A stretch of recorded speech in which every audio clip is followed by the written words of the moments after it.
হাতি এবং বানরের প্রজ্ঞা।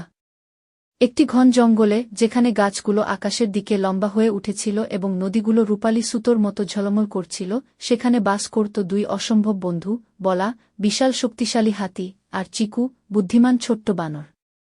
তারা প্রায় একসঙ্গে খেলত, যদিও তারা ছিল সম্পূর্ণ ভিন্ন, এবং তারা একে অপরের সঙ্গে বিভিন্ন দৃষ্টিকোণ থেকে দেখা পৃথিবীর গল্প শেয়ার করত।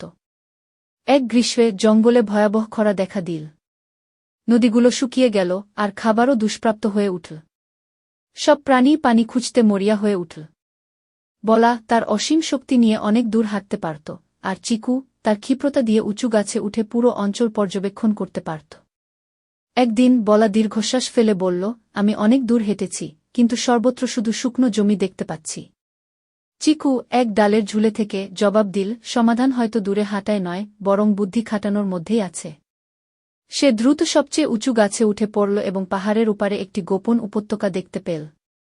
ওখানে আমি সবুজ এলাকা দেখছি, যেখানে গাছপালা আর একটি ঝলমলে পুকুর রয়েছে। উৎসাহিত হয়ে বলা আর চিকু সেই জলাশয়ের সন্ধানে বেরিয়ে পড়ল। তারা সেখানে পৌঁছে দেখল, পুকুরটি কাঁটাযুক্ত ঝোপ দিয়ে ঘেরা, যা ছোট প্রাণীদের জন্য পানিতে পৌঁছানো অসম্ভব করে তুলেছে।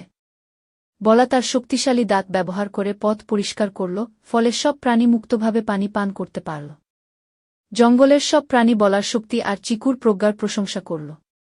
সেই দিন থেকে হাতি আর বানর একসঙ্গে শক্তি ও বুদ্ধির প্রতীক হয়ে উঠল, প্রমাণ করে দিল যে প্রকৃত বন্ধুত্ব একই রকম হওয়া নয়, বরং একে অপরকে কঠিন সময়ে সাহায্য করাতেই প্রকৃত বন্ধুত্বের মহত্ব।